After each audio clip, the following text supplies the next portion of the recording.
නමස්කාර වේවා බුදුරුවනට සෑමදා බුදු හිමි සරණ යමි. නමස්කාර වේවා ධම්රුවනට සෑමදා සදහම් සරණ යමි. නමස්කාර වේවා සංඝරුවනට සෑමදා මහා සංඝ සරණ යමි. නමස්කාර වේවා තුනුරුවනට සෑමදා තිසරණ සරණ යමි. සාදු සාදු සාදු.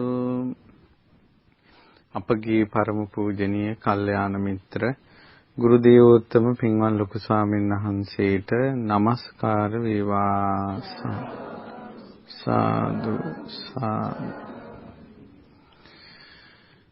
ශ්‍රද්ධාවන්ත පින්වත්නි, අද දින ශ්‍රද්ධා දායකත්ව ධර්ම දේශනාව සඳහා අනුග්‍රහ කරන්නේ නොම්බර 278 දී සීමන් මාවත නිල්පනාගොඩ යන ලිපිනේ පදිංචි පින්වත් ඩී රංග මදුසාන් හරිස්චන්ද්‍ර මහත්මයාත් අනුස්කා රසාංගි මෙනවිය ඇතුළු පවුලේ සියලු දෙනා විසින් තමයි මේ ධර්ම දානය සිද්ධ කරන්නේ. ඉතින් ඔබට ධර්ම දාණයෙන් විශාල පිනක් රැස් වෙනවා.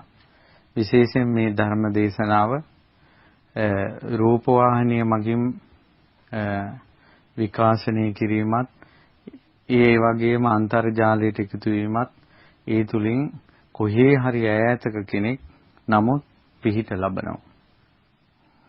අනිවාර්යෙන් එක ධර්ම දේශනාවකින් අපිට මෙච්චරයි කියලා ගණන් කරන්න බැරි ප්‍රමාණයක්. ඒ කියන්නේ විශාල ප්‍රමාණයකුත් නෙවෙයි, පුංචි ප්‍රමාණයකුත් නෙවෙයි. ඒ අතර ප්‍රමාණයක් පිහිට ගන්නවා. අනිවාර්යෙන් ධර්ම දේශනාවකින් පිහිට ගන්න එක්කෙනෙක් හරි කොහේ හරි ඉන්නවා. ඉතින් ඒකේ නම් මෙතන වෙන්නත් පුළුවන්. ඒ නිසා මේ ධර්ම දාණය නම් අතිශයින් ශ්‍රේෂ්ඨයි. අතිශයින් ශ්‍රේෂ්ඨයි. ඉතින් ඒ නිසා සන්තෝෂයටපත් වෙන්න අද ධර්ම දාණය දෙන්න ලැබීම ගැන. ඉතින් අද මේ පින්වතුන්ට හරි සුන්දර දහම් පරයයක් අහන්න ලැබෙනවා. ඒ තමයි පින්වත්නි, අපිට ගොඩාක් මේ ධම්මාවතේ යද්දී අපි කවුරුත් ධර්මය අහන්නෙත්, මේ ධර්ම දාණය දෙන්නෙත් අපිට මේ පින් බලෙන් සංසාර දුකින් නිදහස් වෙන්න ලැබේවා කියන අදහසින්. ඒතර මහා මෙවුනාව ආරම්භ කරලා දැන් අවුරුදු 19ක් වෙනවා. ඒකට මේ අවුරුදු 19ෙම සමහර ලාවට දිගටම ධර්මය අහන අයත් ඉන්නවා. ඉතින් මේ අයත් කෙලෙස් යුද්ධයට උත්සාහ කරනවා. කෙලෙස් ප්‍රහාණය කරගන්න, මාර්ගඵල ලබන්න. නමුත් කෙලෙස් යුද්ධයට යද්දී කෙලෙස් යුද්ධෙන් ගොඩාක් අය පරදිනවා. දිනන අය නෙවෙයි ඉන්නේ, පරදින අයමයි ඉන්නේ. ඉතින් නමුත් වැටි හරි මේකේ එල්ලිලාමත් ඉන්නවා. එතකොට පින්වත්නි, දක්ෂ යුද සෙන්පතියා යුද්ධයේදී පරාජයටපත් වෙනකොට එයා කල්පනා කරනවා පරාජයටපත් වෙන්න හේතු මොනවද කියලා. ඊට පස්සේ මේ පරාජයටපත් වෙන්න හේතු ටික නැති කරගන්නවා. දැන් වලගම්බා රජුරන්ට උන සිද්ධිය. වලගම්බා රජුරෝ පැනලා ගිහිල්ලා හැම පැත්තෙම කැරලි ඇති කරලා ගැහුවා මේක දිනන්න බෑ. ඉතින් රජුරෝ ඔහොම ගමනක් යනකොට මේ දැන් හොරෙන් පැනලා විස්මාරු කරගෙන යනවා. එහෙම යනකොට දවසක් ගෙදරක දුප්පත් ගෙදරක ළමයෙකුට අම්මා කන්න දීලා ඊට පස්සේ අර බෙදපු බත් පිඟානේ අර පොඩි එකා හැම තැනින්ම කනවා. අර අම්මා කියනවා මේ තොගේ කෑමනාවත් අර වලගම්බා රජුරු යුද්ධ කරන්න වගේ කිව්වා. අර මේ හැම තැනින්ම මේ කනවා කිව්වා. පොඩි කහනලයි එහෙම කියන්නේ. අපේ රජුරෝ වලගම්බා රජුරෝ එහින් කැරල්ලක් ඇති කරනවා මෙහින් කැරල්ලක් ඇති කරනවා කිසි පිළිවෙලක් නැහැ කිව්වා. මේ කැරළි ඇති කරනකොට මුල ඉඳලා යන්න ඕනේ කිව්ව ගහගෙනවා. එතකොට තමයි කොහොම මේක ආක්‍රමණය කරන්න පුළුවන් වෙන්නේ. අර අම්මා කෙනෙක් කියපු කතාව අර රජුරෝ අහගෙන හිටියා. ඒ ක්‍රමයට ඊට පස්සේ යුද්ධ කළා තමයි රජුරෝ මේ ලංකාව ආපහු සිංහලයන් අතට ගත්තේ. එතකොට ඒ වගේ ඒක උපමාවක්. ඒ වගේ මේ කෙලෙස් යුද්ධයේදී ඒ කියන්නේ ධර්මයක් අහනවා නිවන් දකින්නත් ඕන හිත හදා ගන්නත් ඕන සිල් රකින්නත් ඕන සමාධිය වඩන්නත් ඕන මේව මොන හරි පිළිවෙලක් කරගන්නත් එපා. නමුත් එහෙම යද්දී ආයෙමත් පරණ තැනටම වැටෙනවා. ආයෙමත් පරණ තැනටම කැරකිලා වැටෙන්නේ ඇයි කියලා හොයන්න ඕන. එතකොට ඒකෙදින් තේරෙනවා එක එක දුර්වලතා තියෙනවා. දැන් සාමාන්‍යයෙන් අද අපි කතා කරන දහම්පරයය සාමාන්‍ය මිනිස්සෙක් හිතන පැත්තක් නෙවෙයි. සාමාන්‍ය මිනිස්සෙක් හිතන්නේ නැහැ මේ කාරණාව ගැන. ඊළඟට තමයි මේ දහම්පරයය අහලා ඉවරුණාට පස්සේ නුවණින් යුක්තව කන් යොමු කරගෙන මේ ධර්මය අහගෙන හිටියානම් මේ ශ්‍රී සද්ධර්මයේ ගැන පුදුම පැහැදීමක් ඇති වෙයි. ඒ වගේම ආර්ය මහා සංඝරත්නය ගැන පුදුම පැහැදීමක් ඇති වෙයි. ওই සියල්ලටම මුලින් තථාගත අරහත් සම්මා සම්බුදුරජාණන් වහන්සේ ගැන විශාල පැහැදීමක් ඇති වෙයි. එතකොටම ශ්‍රද්ධාව හිතේ පිහිටියා. ශ්‍රද්ධාව හිතේ පිහිටියාට පස්සේ අද කියලා දෙන දහම් පරයයේ තියෙන දහම් වැඩපිළිවෙල අනුගමනය කරනකොට ඔබගේ ජීවිතය සුවපත් වෙන්න පටන් ගන්නවා. ඉතින් පින්වත්නි මේ ලෝකේ බුදුරජාණන් වහන්සේ නමක් පහළ වුණාට පස්සේ තමයි චතුරාර්ය සත්‍ය ධර්මය කියන එක ඇහෙන්නේ. එතකොට අපි නිවන් දකින්න ඕන කියලා කියන්නේ චතුරාර්ය සත්‍ය අවබෝධ කරන්න ඕන කියන එකයි. ඒතර මාර්ගඵල ලබන්න ඕන කියලා කියන්නේ ඒ චතුරාර්ය සත්‍ය අවබෝධ කරන්න ඕන කියන එකට තමයි. එතකොට මේ බුද්ධ ශාසනයේ අවසාන ඉලක්කය චතුරාර්ය සත්‍ය ධර්මයේ පරිපූර්ණ වශයෙන් අවබෝධ කරන එක. ඉතින් ඒ නිසා චතුරාර්ය සත්‍ය ධර්මයේ අවබෝධ කරන්න නම් ඒ චතුරාර්ය සත්‍ය ගැන වැටහීමක් තියෙන්න ඕන. දැන් බුදුරජාණන් වහන්සේ දැන් මම මේ පුංචි විස්තරයක් කරන්නේ හොඳට කන් යොමු කරගෙන අහගෙන ඉන්න. බුදුරජාණන් වහන්සේ සංයුත්ත නිකායේ 5 දෙවෙනි පොත් වහන්සේගේ සත්‍ය සංයුත්තේ වදාලා ඉදං කෝපන බික්කවේ දුක්ඛං අරිය සත්‍යං. මේ තමයි දුක්ඛාරිය සත්‍යය. ඒ තමයි ජාතිපි දුක්ඛා ඉපදීම දුකක්. ජරාපි දුක්ඛා මේ ජරාවටපත් වීම වයසට යෑම දුකක්. ව්‍යාධිපි දුක්ඛෝ ලෙඩවීම දුකක්. මරණම්පි දුක්ඛං මරණය කියන්නේ දුකක්. අප්පේහි සම්පයෝගෝ දුක්ඛෝ අප්‍රියං හා එක්වීම දුකක්. මේ ලෝකයේ අප්‍රියං හා එක්වීම කිසි කෙනෙකුට සැපක් වෙන්නේ නැහැ. ආර්ය සත්‍ය අවබෝධ නොකරපු ඒ කියන්නේ මේ ලෝක සංසාරගත සත්වයාට අප්‍රියං හා එක්වීම දුකක්මයි. ඒක කාටවත් සැපක් නෙවෙයි. ඒ නිසා මේ මන් රුස්සන් නැති කට්ටියත් එක්ක ඉන්නවා මට මහා චිත්ත පීඩාව කීක 아무තෙන් කියන දෙයක් නැහැ. ඒක දුකක් තමයි. ඊළඟට පියෙහි විප්පයෝගෝ දුක්ඛෝ කැමැති දේ නොලැබීම දුකක්. මේ ප්‍රියංගෙන් වෙන්වීම දුකක්. ඒතර ප්‍රියංගෙන් වෙන්වීම දැන් ගොඩාක් මේ කාලේ හාහූ ගාලා හැම තැනම වැපිරිගෙන යන එක නෙමේ ආදර සෙල්ලම. කොල්ලෝ කෙල්ලන්ගේ මේ ආදර සෙල්ලම.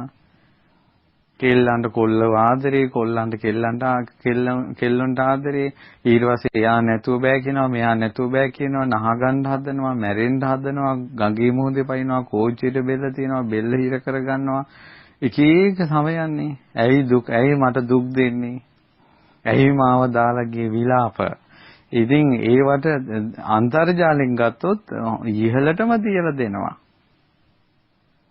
නමුත් ප්‍රඥාවන්තයාට නම් බුද්ධ දේශනාව අදාහගත්ත කෙනාට අමුත්තක් නැහැ. යම් දෙයක් ප්‍රියයිද ඒ ප්‍රිය දේ වෙන් වුණාට පස්සේ දුකයි. ඒක මොන જાතියක වුණත් සුද්දට වුණත් සිංහල මිනිසයාට වුණත් ස්ත්‍රියට වුණත් පුරුෂයාට වුණත් මොන භාෂාව කතා කළත් ප්‍රිය දෙයකින් වෙන් වුණාද දුකමයි හටගන්නේ. ඕක තමයි සනාතන ලෝ දහම. ඊට පස්සේ යම් පිච්ඡන් නලබති තම්පි දුක්ඛං. ලෙඩ වෙන්නේ නැතුව ඉන්න කැමැති. නමුත් ලෙඩ වෙනවා. දුකයි. වයසට යන්නේ නැතුව ඉන්න කැමැති. නමුත් වයසට යනවා. දැන් බලන්න කළු පාට කෙස් තියාගෙන ඉන්න අපි කැමතිනේ. ඔන්න කෙස් සුදු වෙනකොට ඉස්සල්ලාම කෙස් රැවුල් සුදු වෙනකොට කෙස් පැහිනකොට හැම රැලි වැටෙනකොට තැන් තැන් වල කළු ලප හැදෙනකොට රැලි වැටෙනකොට මෝන ඉරි වැටෙනකොට දුක හට ගන්නවා. සමහර අය වයසවත් කියන්නේ වයස කියන්නේ නැති එක. ඒ ඔක්කොම වයසට යෑමේ දුක. ඉතින් එහෙම තරුණ තිරිහම් භවයෙන් ඉඳ කැමැති නමුත් ලැබෙන්නේ නැහැ. ඉතින් මේ වගේ කැමැති දේ නොලැබීම දුකක්. සංකිට්ඨේන පංච උපාදානස්කන්ධා දුක්ඛ. කෙටියෙන් කිව්වොත් එම පංච උපාදානස්කන්ධයයි දුක කියලා බුදුරජාණන් වහන්සේ වදාළා. දැන් මම මේ කියන්න හදන එක හොඳට සිහියෙන් ඉන්න මේ කියන්න හදන්නේ මොකද්ද මම මේ කියලා. ඉදං දුක්ඛං අරිය සත්‍යන්ති මේ භික්ඛවේ පුබ්බේ අනනුසුතේසු ධම්මේසු චක්කුං උදපාදි. පින්වත් මහණෙනි මේ තමයි දුක කියලා මම නම් ජීවිතේට කාගෙන්වත් අහලා තිබ්බේ නැහැ. ඔය මම කිව්ව නේද කොටසක්.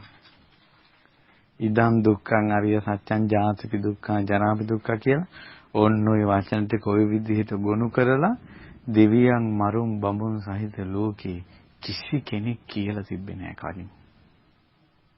කවුරුවත් ওই ටික කියලා තිබ්බේ නැහැ. පෙර නොයසූ විරු ධර්මයන්හි තමයි දහංගස පහළ වුනේ. කවදාවත් අහලා නැති කිසි කෙනෙක් කියපු නැති කිසි කෙනෙක් මඟ පෙන්වපු නැති කිසි කෙනෙක් අවබෝධ නොකරපු ධර්මයන් මම අවබෝධ කළා. දහංගස පහළ වුණා මට.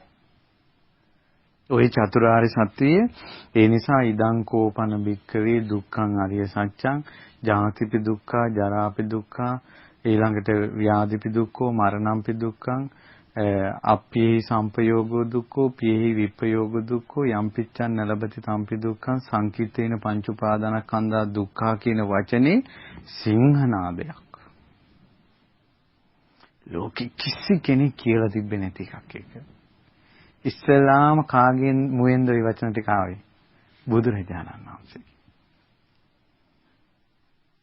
ඔය ශ්‍රද්ධාව තිබ්බොත් එහෙම මේ වචන ටික කියනකොට ඇඟ සීතල වෙලා යනවා. බුදු කෙනෙක් දේශනා කළේ. ඊළඟට ඥානය පහළ වුණා, ප්‍රඥාව පහළ වුණා, විද්‍යාව පහළ වුණා. මේක තමයි දුක කියලා. දුක අවබෝධ කළ යුතුයි කියලා මේ ලෝකෙ කිසි කෙනෙක් කියලා තිබෙන්නේ නැහැ. දුක කියන එක අවබෝධ කරන්න ඕන කියලා ලෝකෙ කිසි කෙනෙක් කියලා තිබෙන්නේ නැහැ. බුදුරජාණන් වහන්සේ තමයි ඉස්සෙල්ලාම මේ ඥානි උපද්දවා ගත්තේ. අපිට දුකක් ඇති වුණාම මොකද්ද අපිට තියෙන විකල්පේ? දුක කියන්න ඕන. දුක කාට හරි කියන්න ඕන. අනිත් අයට කියනවා ඇයි මගේ දුක ඔයාලට තේරෙන්නේ නැද්ද? මං විඳින දුක ඔයාලට තේරෙන්නේ නැද්ද? මං විඳින දුක එළියට අරන් පෙන්නන්නද? මෙසිවිලි නංගනවා. නමුත් බුදුරජාණන් වහන්සේ වදාලා දුක තියෙන්නේ කියන්න නෙවෙයි.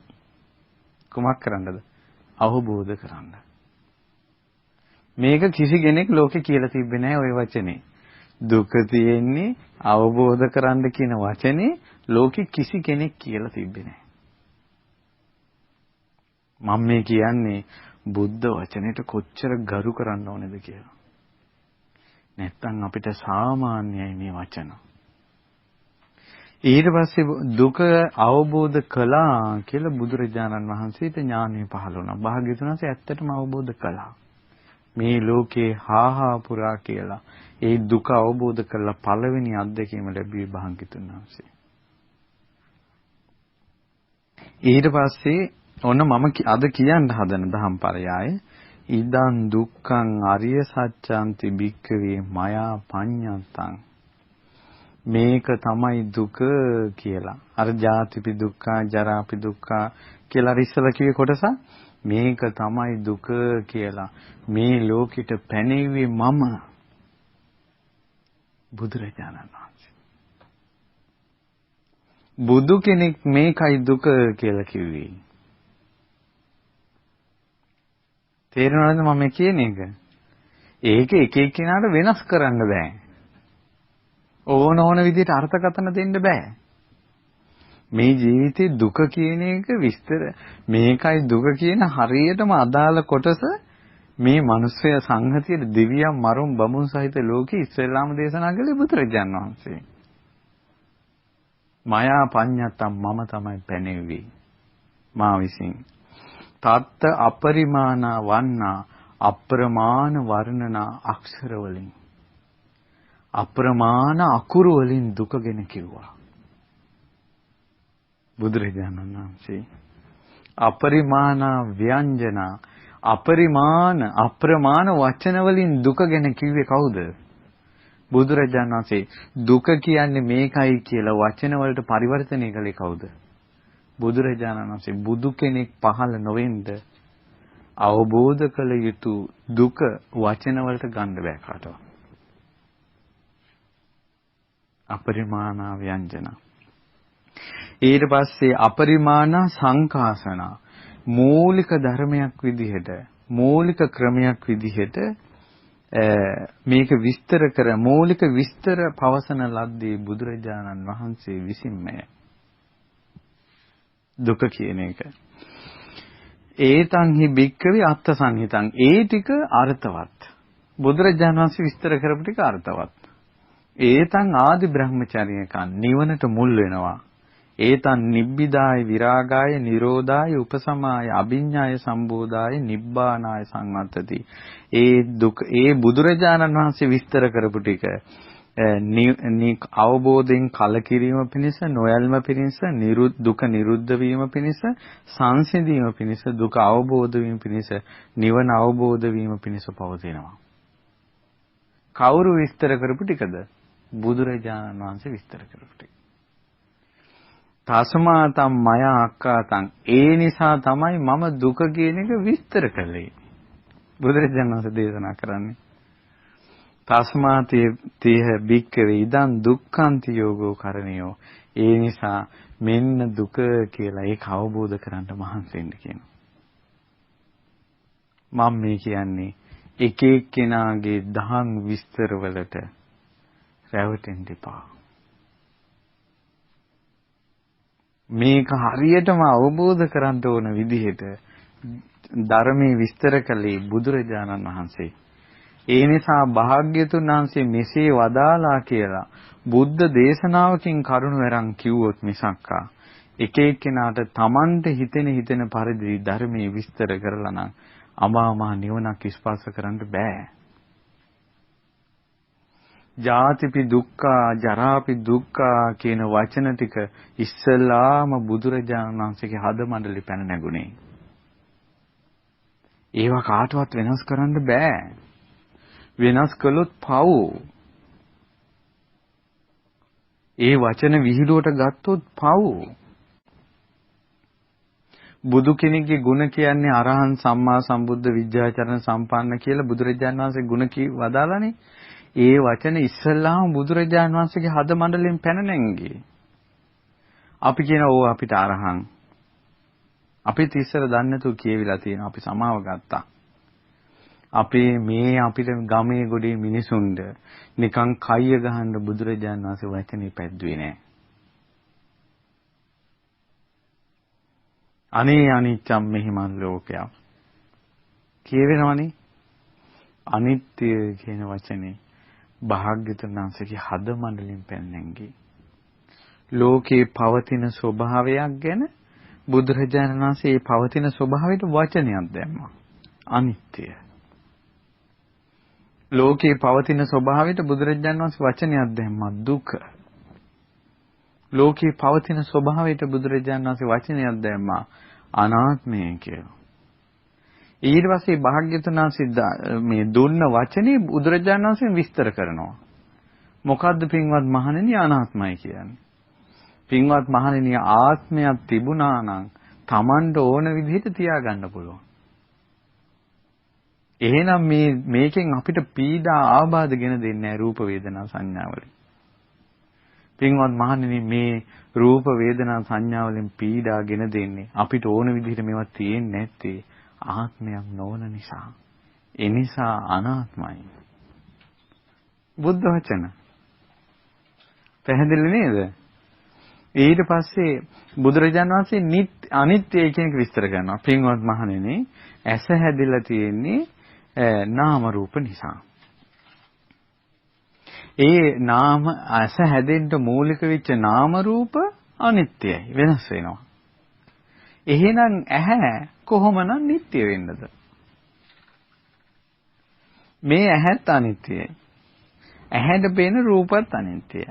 එතකොට ඇහැත් අනිත්‍ය නම් රූපත් අනිත්‍ය නම් ඇහැයි රූපයි නිසා හටගන්න ඇහි විඥානේ කොහොමනම් නිට්ටය වෙන්නද?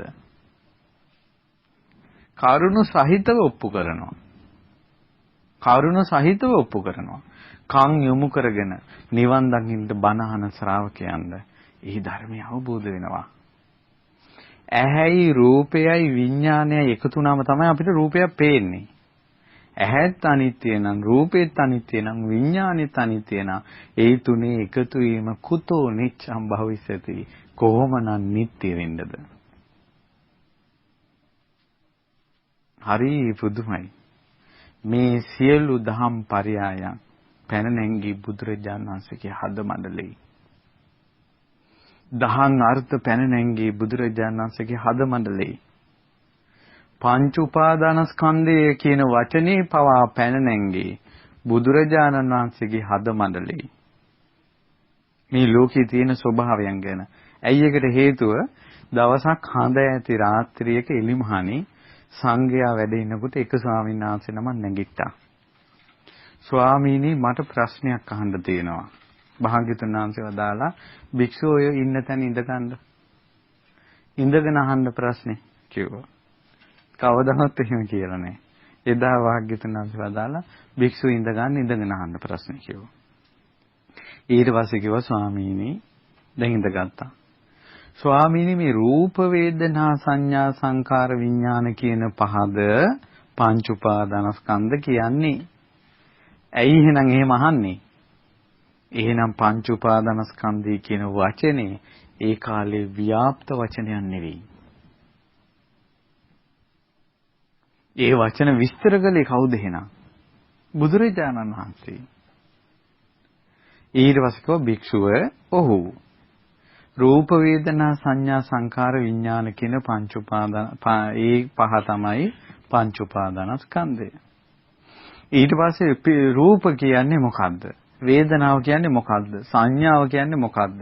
සංස්කාර කියන්නේ මොකද්ද? විඥාන කියන්නේ මොකද්ද කියලා හැම එකක්ම බුදුරජාණන් වහන්සේ මුව මණ්ඩලින් වදාලා. මේ ධර්මයේ හටගත්තේ බුදුරජාණන් වහන්සේගේ මුව මණ්ඩලෙන්. ඒ ධර්මය අවබෝධ කරන බුදුරජාණන් වහන්සේගේ මුව මණ්ඩලෙන් ඉපදෙන හද මණ්ඩලේ ජනිතේ ධර්මය මුව මණ්ඩලෙන් නිකුත් වෙනවා. ඒ ධර්මයේ ලෝක සත්‍ය අවබෝධ කළාට පස්සේ ඒ සියලු දෙනාට කියනවා අවුරස පුත්‍ර බුදුරජාණන් වහන්සේගේ හදවතේ රහතන් වහන්සේලා ඉපදෙන්නේ. ඇයි ඒ රහතන් වහන්සේලා බිහි කරන ධර්මයේ බුදුරජාණන් වහන්සේගේ හද මණ්ඩලයෙන් පැන නැගලා මේ ලෝකෙට දේශනා කරා. ඊළඟට රහතන් වහන්සේලාට කියනවා මුකතෝ ජාතෝ මුව මණ්ඩලයෙන් ඉපදුණා. ඊට පස්සේ ඉතින් ඒ නිසා පින්වත්නි මෙන්න මේ ලෝක සත්වයන්ට ධර්මයේ අවබෝධ කරන්න බැරිව මේ යුද්ධෙන් පෙරදෙන තව එක මේ අසාර්ථක භාවයක් නැත්තම් ලොකු දුර්වලතාවයක් තමයි බුද්ධ වචන විහිළුවට ගැනීම. බුද්ධ දේශනාවේ තියෙන වචන විහිළුවට ගන්නවා. නිකන් ගෙදර ඉඳලා කෑම කනවා. කෑම කන ගමන් ඔන්න බන ටිකුත් අහලා තියෙනවනම් කෑම කනවන කබලින්කාර ආහාර ගන්නවා කියනවා. කබලින්කාර ආහාරය කියන්නේ අවබෝධ කළ යුතු දෙයක්. තේරුණා නේද? ඉතින් අපි දන්නේ නැතුව අපිටත් කියවෙන අවස්ථා තියෙනවා. ඒ වුණාට හොඳ නෑ මේක. ඒ උතුම් දේ උතුම් විදිහට ගන්න ඕන. කැලේ තියෙන සඳුන් අරටු දරට ගන්නේ වැඩි අඟනෝ. උන් වෙද්දෝ. ඒ නිසා බුදුරජාණන් වහන්සේගේ වටිනා දේ සෙල්ලමට ගන්නෑ වටිනා බව දන්න කෙනා. ඒ නිසා මූලික බුද්ධ වචනෙට ගරු කරන්න ඕන. මූලික බුද්ධ දේශනාවට ගරු කරන්න ඕන. සූත්‍ර ඉගෙන ගන්න ඕන. නවාංග ශාස්ත්‍රීය ශාසනය ඉගෙන ගන්න ඕන. බුද්ධ දේශනාව මුල් කරගෙන බණ කියන බණ අහන්න ඕන. බුද්ධ දේශනාවෙන් දහම් අර්ථ විස්තර කළොත් ඒ අර්ථ ගන්න ඕන. එක එක්කෙනාට හිතෙන විදිහට අර්ථ විස්තර කළොත් එහෙම පෞරස් වෙනවා. කොච්චර පාපයක්ද කියනවා නම් පින්වතුනි බුදුරජාණන් වහන්සේගේ මුව මණ්ඩලෙන් මේ අනිත්‍ය කියන වචනේ නිකුත් උනේ. දුක අනාත්ම කියන විස්තර කවුරු හරි කෙනෙක් ඒවා විකෘති කළොත් එහෙම එයා මේ සක්වලිනුත් විස වෙනවා. ඒ වාගේ අය මැරිලා ඉපදෙන්නේ ලෝකාන්තරීය නිරයි. ලෝකාන්තරික නිරය කියලා කියන්නේ පින්වත්නි සක්වල චක්‍රාවාටයක් තියෙනවා කියලා හිතන්න. ඉතින් මේ චක්‍රාවාටය කියන්නේ ඉරුගෙන් සඳුගෙන් ආලෝකමත් වෙන ග්‍රහවලල්ල. තවත් ඉරුගෙන් සඳුගෙන් ආලෝකමත් වෙන ග්‍රහවලල්ලක් තියෙනවා. ඒතර ඒ වගේ චක්‍රාවාට සක්වලවල් ගොඩක් තියෙනවා. ওই වගේ සක්වලවල් ගොඩක් මැද තියෙනවා. කිසිම සක්වලකින් ඉර සඳ ආලෝකෙ එන්නේ නැති අන්ධකාර පාතාල තියෙනවා. ආනේ තැන්වල තියෙන නිරේට තමයි ලෝකාන්තරික නිරේ කියන්නේ. බුදු කෙනෙක් පහළ වෙනවා නම් යම් සක්වලක බුද්ධ වචනේ විකෘති කරපු කෙනා ඒ සක්වලිනුත් ඈතට විස වෙනවා. වෙන පව් කරන කෙනා මේ සක්වලේමයි අපායට හරියන්නේ. බුද්ධ වචනේ විකෘති කරන කෙනා බුද්ධ වචනෙත් එක්ක සෙල්ලම් කරන කෙනා කය බිඳලා මරණය මැත්තේ ඉපදෙන්නේ ලෝකාන්තරික නිරේ. ඒ නිසා බුද්ධ වචන ගෞරවයෙන් ඇසුරු කළ යුතුයි. ඒකයි අද ඉගෙන ගන්න පාඩම. ළමයිට පවා කියන්න ඕන මේ උතුම් වචන විහිළුවට ගන්න එපා. නිකන් කතා කරගෙන ඉඳින් විහිළුවට කතා කරන්න එපා. ඉතින් ඒ නිසා පින්වත්නි මේ ධර්මයේ රහතන් වහන්සේලාගේ හදමල්ලි තැන්පත් වුණා. බුදුරජාන් වහන්සේ යමක් දේශනා කරනවාද ඒක රහතන් වහන්සේලාගේ හදමල්ලේ තැන්පත් වෙනවා. හැම වචනයක්ම ගන්නෙ බුදුරජාන් වහන්සේගෙන්. දැන් අපිට ලොකු දැනුමකුත් නැතුව මේ මිනිස්සු ඇවිල්ලා ප්‍රශ්න 1000ක් කියද්දී ප්‍රශ්න 1000න් අඩුම තරමේ ප්‍රශ්න 900කට හරි මොකක් හරි උත්තරයක් දෙනවා. මේ ලොකු දැනුමකුත් අපිට නැතුව. දැන් අපි ඉගෙන ගන්න වයසනේ අපි ගුරුවරුන්ගේ යටතේ ඉගෙන ගන්නවා තාම. එතකොට පින්වත්නි මේ 88000ක් ධර්මස්කන්ධේ මතක තිබ්බ ආනන්ද ස්වාමීන් වහන්සේගෙන් කවුරු හරි ප්‍රශ්නයක් ඇහුවොත් ආනන්ද ස්වාමීන් වහන්සේ කියනවා මේ පින්වත ඔය ප්‍රශ්නේ හොඳයි භාග්‍යතුන් වහන්සේගෙන් අහන්න යමු අපි කියලා භාග්‍යතුන් වහන්සේට ප්‍රශ්න යොමු කරනවා. ඇයි මේ ලෝකේ දහම් අර්ථ බුදුරජාණන් වහන්සේගේ හදමනලෙන්ම ගන්නවා. පින්වත්නි මිලින්ද ප්‍රශ්නේ අවබෝධයෙන් කියවුවොත් පුදුම හිතෙනවා. මෙහෙමත් ඥානයක්. මෙහෙමත් අර්ථ විග්‍රහ කිරිල්ලක්. මේ විදිහට සොඳුරුසේ ධම් දැක්වීමක් හිතා ගන්න බෑ මිලින්ද ප්‍රශ්නේ. මිලින්ද ප්‍රශ්නේ කියන්නේ නාගසේන මහරහතන් වහන්සේ මිලින්ද රජුව අහන ප්‍රශ්න වලට උත්තර දෙන එක. ඒ වෙලාවේ මට පුදුම හිතුණා. පින්වත්නි මේ නාගසේන මහරහතන් වහන්සේ කියන්නේ ප්‍රඥාවෙන් අග්‍ර රහතන් වහන්සේ නෙවෙයි. විචිත්‍ර ධර්ම කතිකයන් වහන්සේත් නෙවෙයි. එහෙනම් ප්‍රඥාවෙන් අග්‍ර විචිත්‍ර ධර්ම කතික සාරිපුත්ත මහරහතන් වහන්සේ කොහොම ඇතිද? ඒ වුණාට සාරිපුත්ත මහරහතන් වහන්සේ උච්චර විග්‍රහ කරන්න ගියාද? ඇයි ගියේ නැත්තේ? හැම දහම් අර්ථයක්ම බුදුරජාණන් වහන්සේගෙන් ගන්නෙ. නාගසේන මහරහතන් වහන්සේ එච්චර විස්තර කළේ ඒ කාලේ වෙනකොට බුදුරජාණන් වහන්සේ නැති නිසා. පැහැදිලි නේද? අද වුණත් එහෙමයි පින්වත්නි. අද බුදුරජාණන් වහන්සේ වැඩ හිටියානම් අපිද ගව් ගණන් දුර ගෙවාගෙන ගිහිල්ලා උන්වහන්සේගේ සිරිපා කමල ළඟ වැඳ වැටෙලා ඈතකට වෙලා බණපදයක් අහගෙන ඉන්නවා මිසක් මේ ලොකුවට බණ කියන්න අපි යන්නේ නැහැ නා. අපිට කියවිල්ලක් නෙවෙයි ඕනේ අවබෝධ කරගන්න දෙයක්. බුදුරජාණන් වහන්සේ නැති නිසා අහිංසක මිනිසුන්ද සිටින නිසා ඒ අහිංසක මිනිසුන්ද සංඝයා සිව්පසෙන් පෝෂණය කරන නිසා ඒ මිනිසුන්ටද සැනසෙල්ලක් ඕන නිසා අපි මේ විදිහට ගමින් ගමට ධර්මයේ කියාගෙන යනවා. පැහැදිලි නේද? ඒ නිසා උතුම් කෙනාගෙන් ධර්මය ගන්න ඕන. ඕක තව වරදින එකක් තියෙනවා. ඕන්න සාමාන්‍යයෙන් ධර්මදර විනයදර ස්වාමීන් වහන්සේලාත් එක්ක කතා කරන්න ගියාට පස්සේ සමහර අය ඉන්නවා ස්වාමීනි මේ ප්‍රශ්නේ කොහොමද කියලා මේ අහගෙන හොඳට දහම් කරුණු අහගන්නවා. සමහර අය එහෙම නෙවෙයි. හාමුදුරුවෝත් එක්ක බණ කතා කරන්න ගියාට පස්සේ විශේෂයෙන් ඔය බවලත් අය මම හිතේ පැය භාගයක් විනාඩි 45ක් එයාගේ කතාව. අර හාමුදුරුවෝ අහගෙන ඉන්න ඕනේ ඒක. මේ මට වෙච්ච කතාවක් කියන්න. කවුරු හරි කෙනෙක් මට මතක නැහැ කවුද කියලා කොහොම හරි මේ ස්ත්‍රී පාර්ශවයේ තමයි. කොහොම හරි මේ උපාසකම්මලා දෙන්නෙක් විහාරයකට උදව් කරන්න ඕන කියලා මාව හොයාගෙන ආවා.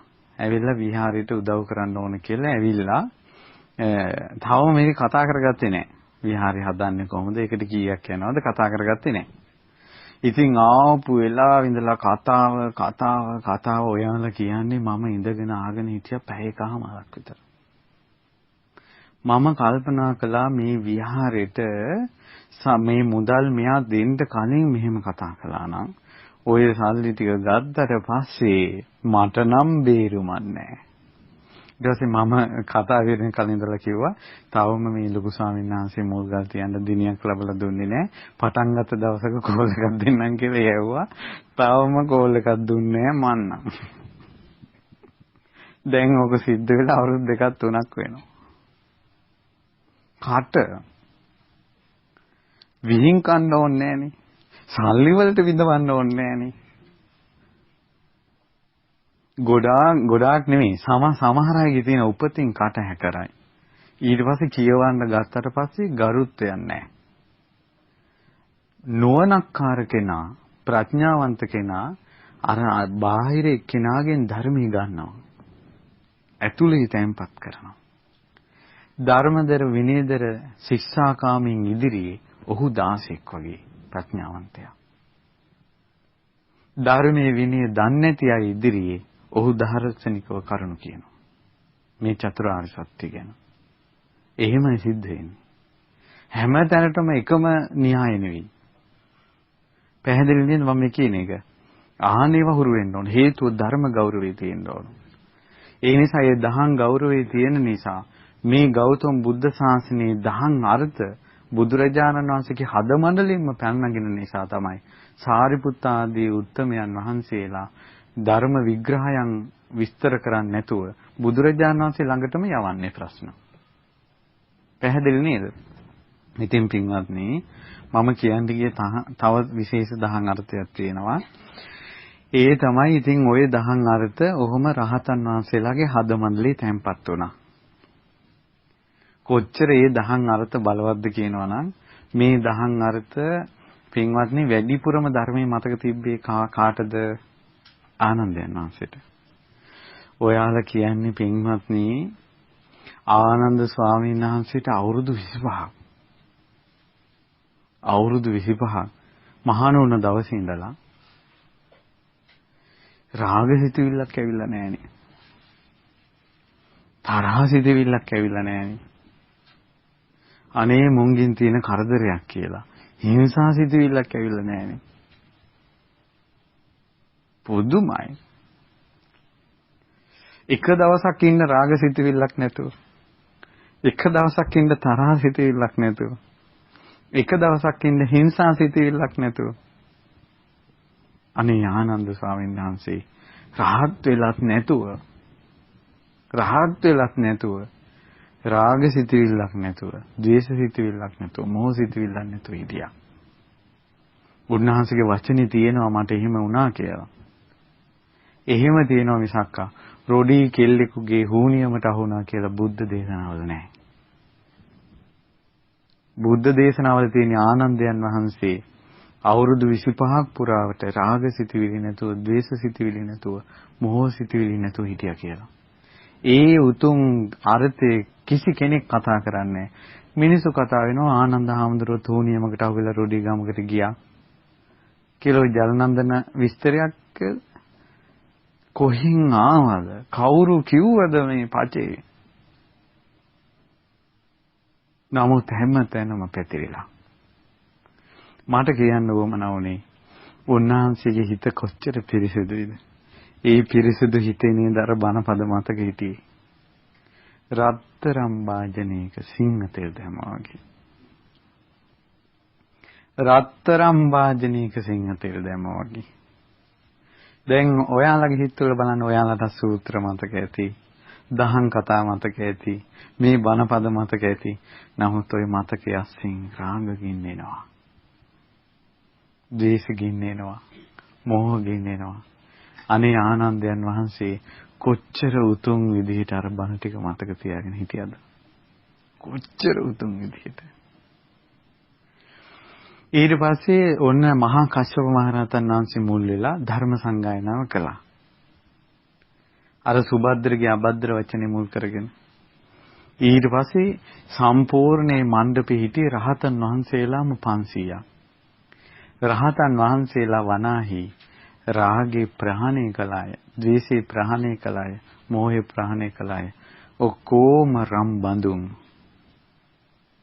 සත්පර්ණී ගල් ගුහාව ඉදිරියේ මාස 3ක් සංගායනා කරපු ඒ ධර්මයේ ඒ රහතන් වහන්සේලාගේ හිත තුල තැම්පත් වුණා. කටපාඩමින් ගෙනාවා. ඒතර කටපාඩම් කරනකොට ඔක්කොම මතක තියාගන්න තිබේ. දැන් අද නම් අපිට ඕක සූත්‍රේ නම කිව්ව ගමන් ඕක දැන් ඉන්ටර්නෙට් එකෙන් බලනවා. දැන් හැම එකම ඉන්ටර්නෙට් එකේ තියෙනවනේ. කරන්න දෙයක් නැහැ. දැන් වෙලා ඉවරයි. වළක්වන්න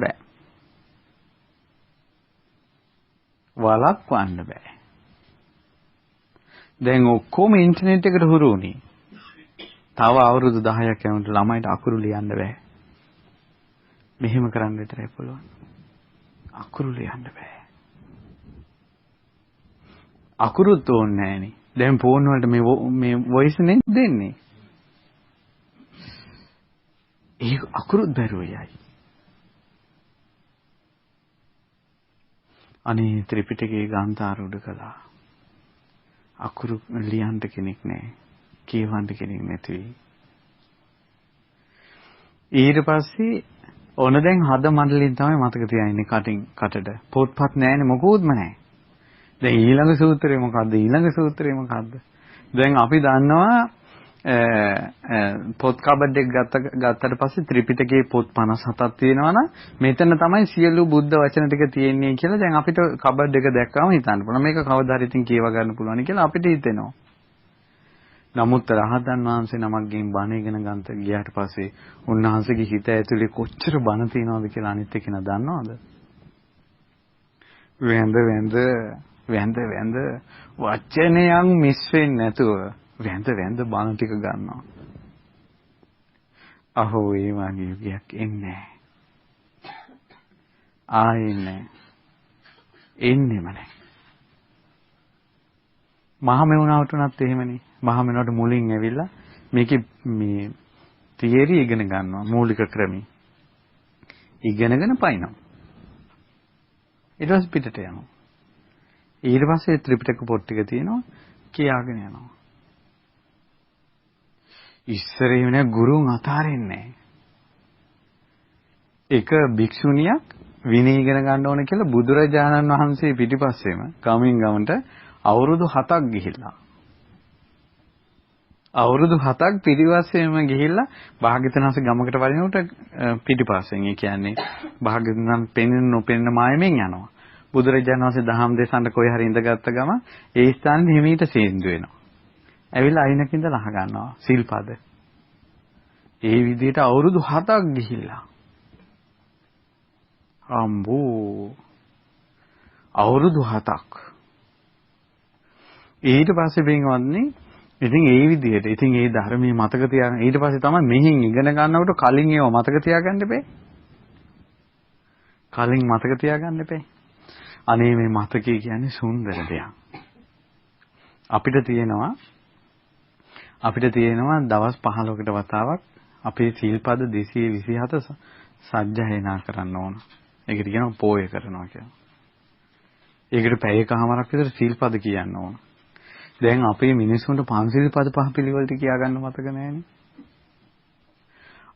පින්වතුනි ඉස්සර මේ ඔක්කොම කටපාඩම් වෙන්නේ. අනේ අපේ ලොකු ස්වාමීන් වහන්සේට අප්‍රමාණ පින් සිදු වෙන්න ඕන.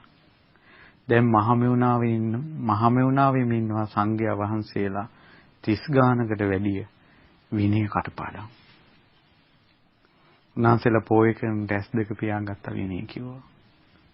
ඒ වගේ තැන්වල අපි ඉඳලා තියෙනවා අපි දන්නේ නැතුව අත් දෙක එකතු වෙනවා. මතකින් බණ කියනකොට මතකින් මේ සජ්ජායනා කරනකොට මොකද්ද ප්‍රීතියක් ඇති වෙනවා. හරි පුදුමයි. දැන් අපි අර හාමුදුරුවෝ කියන එක මේ පොතෙන් බලනවා මේ පොතේ තියෙන අකුරු අර හාමුදුර රැස් දෙක පියාන කියනවා. සුන්දරයි. ඉස්සර ගෙවල් වල ආච්චි අම්මලා හිටියා. මෙච්චර ලොකු සතිපට්ඨාන පොත කටපාඩමින් කියනවා. අනේ දැන් කොහින් හොයන්නද? ඇත්තටම අර මේ සියලු මේ බණපද බුදුරජාණන් වහන්සේගේ හද මණ්ඩලෙන් ආපු බණපදනේ. අනේ ඒව මතක තියාගන්න නැත්නම් කොච්චර හොඳයිද? ඒව ඉස්සෙල්ලාම ඒව මැණික්. ඒව මුතු මැණික්. අපේ හිතවල ජරාව තියෙන්න පුළුවන්. අපේ කටවල් නරක වෙන්න පුළුවන්. අපිට නරක සිතිවිලි එන්න පුළුවන්. අපි නොමනා ලෙස පිච්චිච්ච මැටි බඳුන් වෙන්න පුළුවන්. නමුත් ඔයගේ මැණික් ටිකක් දාගත්තට පස්සේ මැටි බඳුන කියලා මැණික් වල අගේ අඩු වෙන්නේ නැහැ. මැණික්මයි. ඒ නිසා ගෙවල් වල කලකොලොප්පන් ඇස්සේ හිතත් 17 දුවද්දී ඒ ඇස්සේ ඒ ඇතුළට දහම දාගන්න. බණපද දාගන්න. පුළුවන් විදිහට එක ඡේදයක් හරි මතක තියාගන්න. ලංකාවේ පින්වතුනි අභාග්‍යයක් නැහැ. ඉතිවිසෝ ගාතාව කටපාඩම් නැති අය ඉන්නවා. අනේ මට මුණ ගැහිලා තියෙනවා. ඉතිවිසෝ ගාතාව මතක නැහැ මේ බුද්ධ ආගම. ඉතින් ඒ නිසා ඒ රහතන් ඊට පස්සේ ගුරුවරුන්ට වැඳ ධර්ම ඉගෙන ගත්තා කටපාඩම් කළා. රාග සිතිවිලි හිතන්න වෙලාවක් නැහැ. ද්වේෂ සිතිවිලි හිතන්න වෙලාවක් නැහැ. මෝහ සිතිවිලි හිතන්න වෙලාවක් නැහැ. පින්වත්නි පංච නීවරණ යට යනවා. පංච නීවරණ යට යන්න උන්වහන්සේලා මාර්ගඵලලාභී උත්තමයෝ බවට පත් වුණා. ඒ ධර්මයේත් මතකයිනේ. විමස ඉන්නවනේ. ගුරුම් පුදනවනේ. ගුණත් ඇති වෙනවනේ. සජ්ජායනා කර ඉන්නවනේ. පින්ඩ පාතේට ගිහිල්ලා එන ඩිංග විතරයි ඇහැ අසංවර වෙන්න තිබ්බොත්. කාන්තාවක් පෙනුනත් මේ පින්ඩ පාතේට ගිය ඩිංගිත විතරයි. අද කාලේ ස්මාර්ට් ෆෝන් එකක් ළඟ තියාගත්ත කියන්නේ ගෑණියෙක් ළඟ තියාගත්තා වගේ. ඉස්සර පින්ඩ පහතේ යන ඩිංගිත්ත විතරයි ස්ත්‍රියක් පේන්න තියෙන්නේ. ඒත් බිම් බලාගෙන කමටහනින් ගියාම ඒත් මතකයක් නැහැ. අනේ ඒ කාලේ තමයි රහතන් වහන්සේලා පහළ වුණේ. රහතන් වහන්සේලා ගොඩාක් පහළ වුණා. ගොඩාක් රහතන් වහන්සේලා ධර්මයේ මතකෙන් එනවා, සජ්ජායනා කරනවා, කටපාඩම් කරගන්නවා, විමසනවා. ඊට පස්සේ දෙවෙනි ධර්ම සංගායනාව තිබ්බා. ඒත් මතකේ. තුන්වෙනි ධර්ම සංගායනාව තිබ්බා. ඒත් මතකේ. තුන්වෙනි ධර්ම සංගායනාවන් පස්සේ ලංකාවට බුද්ධ ශාසනය එව්වා. සියලුම බුද්ධ වචනත් ඒ වචන දැන් ඉන්දියාවේ වෙච්ච මූලික පසුබිම අලුත් රටකට කියන්න එපෑ. ඒ වගේ මූලික පසුබිම අලුත් රටකට කියන්න එහි විස්තර කියන්න වෙනවා. ආනේවා අටුවා. පුදුමේ කියන්නේ මේ අපිට ලංකාවට ධර්මයේ ගෙනාවේ මුළු බුද්ධ වචනයි අටුවාවයි ඔක්කොම එක්කෙනෙක්ගේ මතකේ තිබ්බා. කාගේද? අපේ මිහිඳු මහරහතන් වහන්සේ. පුදුමයි, අద్භූතයි, ආශ්චර්යයි. දෙයනේ මේ හැම එකක්ම එක හිතක තිබ්බනේ. රහතන් වහන්සේ නමන්නේ බුදු කෙනෙක් නෙවෙයිනේ. ඒ නිසා මේක දරා ගන්න මිනිස්සයාට හිතා ගන්න බෑ. ඒ නිසා මිහිඳු මහරහතන් වහන්සේ ලංකාවට බුදු කෙනෙක් වගේ. අනුබුදු මිහිඳු මහරහතන් වහන්සේ. හැම එකක්ම හිතේ තිබ්බනේ. අනිතක උන්වහන්සේ ධර්මයේ මතක තියාගත්තේ රහත් වෙලා. මහාන වෙච්ච දවසේම පැවිදි කරලා උපසම්පදා කරන්න සීමාවට ගෙනියලා උපසම්පදා කරනකොටම රහත් වුණා. එතකොට මේ ධර්මයේ ඔක්කොම ඉගැන්වුවේ රහතන් වහන්සේට. ඒ නිසා විකෘති වෙච්ච එකක්වත් කාගෙන්වත් කවලම් වෙච්ච එකක්වත් නෙවෙයි මිහිඳු මහරහතන් වහන්සේ ලංකාවට මතකින් ගෙනාවේ. අතිශයින් පරම පාරිශුද්ධ ශ්‍රී සද්ධර්මය. පරම පාරිශුද්ධ අටුවාව ගෙනාවේ. ඊට පස්සේ ලංකාවට ඇවිල්ලා මේ ඔයාලා අහලා ඇතර මහවංශේ තියෙන්නේ රුවන්වැලි සෑය පිහිටන්නේ මෙතනයි මේවා මේ ජයසිරි මහ බෝධින් වහන්සේ ඒ තැන් පෙන්න ඒ අතරේ සංඝයාත් මහාන කරලා പ്രേතවත් විමානවත් ආදී සූත්‍ර වලින් බණත් කියා ලංකාවේ හැම තැනම බණත් කියා අර මතකේ තිබ්බ සම්පූර්ණම බුද්ධ වචන ටික හාමුදුරන්ට උගන්වන්නේ. යම් දවසක සම්පූර්ණ විනය පිටකේ උගන්වලා ඉවර වෙලා විනය පිටකේ උගන්වලා ඉවර වෙනකොට මිහිඳු මහරහතන් වහන්සේ ලංකාවේ සංඝයා හිටියා 58000ක්. ඔය 58000ම තූපාරාමයට ගෙනල්ලා තූපාරාමේ මළුවේදී මිහිඳු මහරහතන් වහන්සේ ප්‍රමුඛ වෙලා අරිට්ඨ මහරහතන් වහන්සේ ප්‍රමුඛ ලක්වැසි සංඝයා විනය කටපාඩමින් සජ්ජායනා කරනකොට තූපාරාමේ පටන් මේ මිහි මඩල මුහුදු රැල්ලක් වගේ හෙලවෙන්න ගත්තා. කොහොමද ධර්මයේ දරාගෙන පාඩමින් කියනකොට මේ පොළොව කම්පා වෙනවා. අද යුගයේ ගොඩාක් වෙනස්. දැන් අර ටියුෂන් කරන ක්‍රමයටනේ. දැන් ඔය බලන්න ඔය සමහර හාමුදුරුවෝ බණ කියන්නේ මෙහෙම වයර් එකක් වගේ මෙහෙම දාලා ටියුෂන් කරන්නේ. ඒ වාගේ අර ප්‍රොජෙක්ටර් එකක් දාලා ඒකේ පෙන්න. ඉස්කෝලවල උගන්වනවා වගේ කළු ලෑලි වල බෝඩ් ඇඳ. පරම පාරිශුද්ධ ශ්‍රී සද්ධර්මයේ රහතන් වහන්සේලාගේ හද මණ්ඩලී තිබ්බා. ඒක ගණ්ඩ ගොඩාක් ගුණ ඕන. ගුරු ගෞරවය ඕන. වන්දනාව ඕන. নমස්කාරය ඕන. ඕනෑකම ඕන. ගොඩාක් දේවල් ඕන. ගොඩාක් මාන්නකාරකම් සුන්නත් දූලි වෙනවා. පඬිතකම් සුන්නත් දූලි වෙනවා. Taman දන්නවා කියන අදහස ඒ ගුරුවරු ඉදිරියේ සුන්නත් දූලි වෙනවා. උන්වහන්සේලාගේ හදමණ්ඩලේ කොච්චර බණ තියෙනවද කියලා ශිෂ්‍යයා දන්නේ නැහැ. පැහැදිලි නේද? ඊට පස්සේ ඔහොම ඇවිල්ලා ඔන්න ඒ අතරතුර දුස්සීලයි බිහි වුණා. සිල් නැතියි බිහි වුණා. හැබැයි මතකයෙන් එන්න ඕන. හැබැයි ඔන්න එක ගුරු ස්වාමීන් වහන්සේ නමක් ගෝල ස්වාමීන් වහන්සේට ඔක්කොම බණ ටික කියලා දුන්නා. ධර්මයේ ශ්‍රී සද්ධර්මයේ කටපාඩම් කෙරෙව්වා. හැබැයි නිද්දේශපාලී කියන දහම් පොත දහම් පරයය ශිෂ්‍යයාට කටපාඩම් කරවන්න ගුරු හාමුදුරන්ට බෑ. ගුරු හාමුදුර දැනගත්තේ සම්පූර්ණ මේ දහම් පරයය අර හාමුදුරන්ට මතකයි. හැබැයි මේ හාමුදුරු සිල් රකින්නේ නැහැ. ගෑනුත් එක්ක ඉන්නවා. හැබැයි ගුරු හාමුදුර දැනගත්තා මෝ කිලිට උනාට මැණිකක් තියෙනවා. මගේ ශිෂ්‍යයාට ඒක දෙන්න ඕන කියලා ශිෂ්‍යයාට කතා කළා කිව්වා. අර භික්ෂුවගෙන් ඔබ ඉගෙන ගන්න ඕන නිर्देशපාලිය. ඊට පස්සේ ස්වාමීනි මෙයා ගැන මේ හාමුදුරු ගැන එක කට කතා යනවා කිව්වා. මම කොහොමද යන්නේ කියලා ඇහුවා. ධර්මයට ගෞරව කරන්න කිව්වා. ධර්ම ඉගෙන ගන්න කිව්වා. එහි ස්වාමීනි කිව්වා වැඳ වැඳ රහතන් වහන්සේට වැඳ වැඳ ධර්ම ඉගෙන ගත්ත විදිහට අර දුස්සීල හඳුනට වැඳ වැඳ නිर्देशපාලි ඔක්කොම ඉගෙන ගත්තා. ඊට පස්සේ සම්පූර්ණයෙන්ම ඉගෙනගෙන අවසාන දවසේ හරි භික්ෂුව අද ඔක්කොම කටපාඩම් කරලා අදින් ඉවරයි නිर्देशපාලිය කියලා වැඳලා යන්න හදනකොට කකුල වැදුනා ඇඳ යට මොකක්ද? ඇඳ ඇතුලේ රිද්ද උස්සලා බලනකොට ඇඳ ඇතුලේ ගෑණි. ඒත් ඒ අයටත් වැඳ වැඳ බණ ඉගෙන ගත්තා. ඊට පස්සේ 12 අවුරුදු සාගතය ආවනේ. 12 අවුරුදු සාගතය ආවට පස්සේ මේ ලංකාවේ බුදුරජාණන් වහන්සේ පිරිනිවන් පාලා අවුරුදු 454 බුද්ධ පරිනිර්වාණය. තූපාරාමේ ගොඩාක් විස්තර තියෙනවා. වේලාව මන් නිසා කෙටියෙන් වචන දෙකක් කියන්නේ.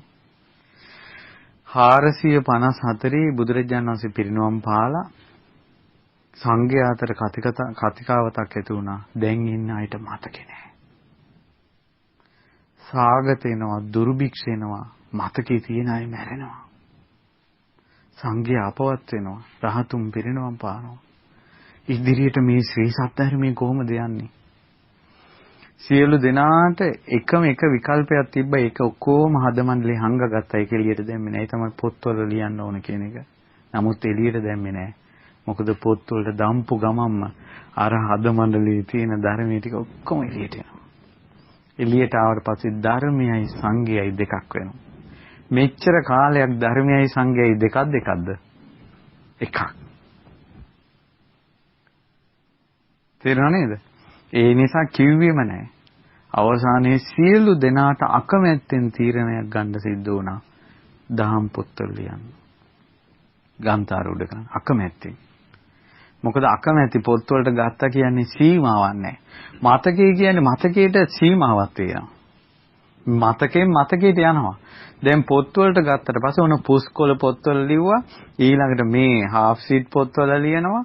ඊළඟට දැන් ඉන්ටර්නෙට් එකට ආවා. ඉන්ටර්නෙට් එකෙත් එක එක ඒවා Viber කියයි WhatsApp කියයි අරක කියයි මේක කියයි. තේරුණා නේද? එහෙම වෙලා දැන් ඔන්න පොත්වලට ආවා. පොත් වලින් දැන් ටැබ් වලට එනවා. ඊළඟ ෆෝන් එකට එනවා.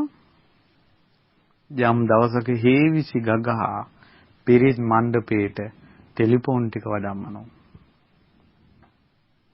ෆෝන් එක මෙහෙම තියාගෙන මෙහෙම කර කර පිරිත් කියයි. වැඩි ඈතක නෑ. සීමාවක් නෑ ඒකේ බාහිරට යෑමේ. සීමාවක් නෑ. ඒ නිසා රහතන් වහන්සේලා නාගේ මණික එළියට දාන්නේ කැමැත්තෙන්ද අකමැත්තෙන්ද? නාග මණික අකමැත්තෙන්. ඒ වගේ අකමැත්තෙන් තමයි ධර්මයේ පොත්වල ලියන්න තීරණය කළේ. ඒ වෙනකොට මුළු සංඝයා අතර මහා 이르දි බල සම්පන්න රහතන් වහන්සේ නමක් හිටියා. උන්වහන්සේ තමයි තූපාරාමේ ප්‍රධාන නායක ස්වාමීන් වහන්සේ. උන්වහන්සේගේ නම කුන්තගත තිස්ස මහ රහතන් වහන්සේ. උන්වහන්සේට තමයි පැවරුනේ. ඊට පස්සේ උන්වහන්සේට පැවරුණාන් පස්සේ උන්වහන්සේ රහතන් වහන්සේලාම 500ක් එකතු කරගෙන තමයි මාතලේ අලු විහාරේ ත්‍රිපිටකයේ ගාන්ථාරූඪ කළේ. රහතන් වහන්සේලා වැරදිලා නැහැ ත්‍රිපිටකයට. ඒ ධර්මයේ වැරදිලා නැහැ, පටලවිලා නැහැ. ඒකාන්තයෙන් සත්‍ය ධර්මයක්. ඊට පස්සේ ගොන්තගත තිස්ස මහ රහතන් වහන්සේ ඇතුළු රහතන් වහන්සේලා ධර්මයෙන් ලියලා ඒ රහතන් වහන්සේ තූපාරාමෙන් මාතලෙන් ඈත් වෙලා දිඹුලාගලට ගියා. ඊට පස්සේ තමයි දිඹුලාගල පරම්පරාව ඇති වෙන්නේ. ඒ දිඹුලාගල පරම්පරාවේ සංඝ නේතෘන් වහන්සේ නමක් තමයි දිඹුලාගල කස්සප මහ රහතන් වහන්සේ. කස්සප ස්වාමීන් වහන්සේ කියන්නේ. උන්වහන්සේ කුන්තගත තිස්ස මහ රහතන් වහන්සේගේ ශිෂ්‍ය පරම්පරාව. මේ විදිහට තමයි ඊට පස්සේ පොත්වල ලිව්වා. හැම ලංකාවේ හැම තැන්වලටම පොත් ලියලියා අර ත්‍රිපිටකේ එක එක විහෙරේ ආරාමේ තැන්පත් කළා. එතකොටම 1700 ගණන් වල කාලිංග මාගාවා මාග ඇවිල්ලා මැරුවා සංඝයා අපවත් කළා පිටි ගහලා දැම්මා. පොළොන්නරුවේ 30000ක් සංඝයා මැරුවා. කාලිංග මාර්ග. මහිතේ රහතන් වහන්සේලා ඒවා දැකලා වෙන්න ඇති දහම් පොත්වල ලියන්න ඇති. ගොඩාක් ත්‍රිපිටකධාරී සංඝයා කඩුපාරෙන් මැරිලා ගියා. රහතන් වහන්සේලා පිරිනුවම් පෑවා. මොනවා කරන්නද ඊට පස්සේ වර වැටකීය ඉස්ම තියාගෙන කටපාඩම් කළා සාගත කාලේ. ඉතින් එහෙම ආපු පරම දුර්ලභ ශ්‍රී සද්ධර්මයක් අපිට තියෙන්නේ. එක සූත්‍රයක් හරි කටපාඩම් කරගන්න. මගේ බුදුරජාණන් වහන්සේ දේශනා කරපු සූත්‍රයක් මට පාඩම් කියලා එක සූත්‍රයක් හරි කටපාඩම් කරගන්න.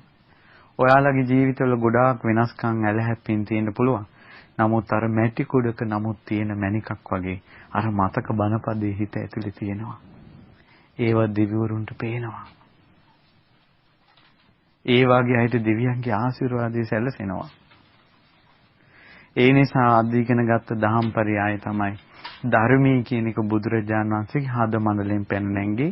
ඒ ධර්මයේ ශ්‍රේෂ්ඨයි, ඉගෙන ගන්න එක ශ්‍රේෂ්ඨයි, මතක තබා ගැනීම ශ්‍රේෂ්ඨයි, පුරුදු කරන එක ශ්‍රේෂ්ඨයි. ශ්‍රේෂ්ඨ ධර්මයේ විහිළු තහළු වලට ගන්න හොඳ නැහැ. ශ්‍රේෂ්ඨ විදිහටම පරිහරණය කරන්න ඕන. ඊළඟට මේ ධර්මයේ මේ වෙනකොට කොහොමද ආවේ කියලා යම් දල අදහසක් තමයි මේ කෙටි වෙලාවක් ඇතුළත ඉගෙන ගත්තේ. ඕවා ඉගෙන ගන්නකොට තමයි ධර්මයේ වටිනාකම තේරෙන්නේ. දැන් සමහර ඉන්නවනේ පඬිත මිනිස්සු. පඬිත මිනිස්සු කියනවා එකපාරම ඇයි නිවන ගැන කියන්නේ නැත්නම් ඔබ වහන්සේලා මේ විස්තර කියන්නේ කියලා. මෙච්චර උත්සාහ කරන්නේ මේක වටිනවා කියලා කියන්නේ. වටිනා අම්මගේ තාත්තගේ වටිනාකම තේරෙන එක තමයි අම්මගේ තාත්තගේ ආශිර්වාද ගන්නෙ. මේ දහමේ පිහිට ගන්නේ දහමේ වටිනාකම තේරෙන කෙනාට. ඒ පරිසරය තමයි මේ හදන්නේ. ඒ නිවනට යන මාවත. ඉතින් ඒ නිසා මේ ධර්මයේ මේ උතුම් ශ්‍රී සද්ධර්මයේ ගෞරවයෙන් ඉගෙනගෙන දහමේ ඵල ප්‍රයෝජන ගන්න අපිට වාසනාව ලැබේවා. සා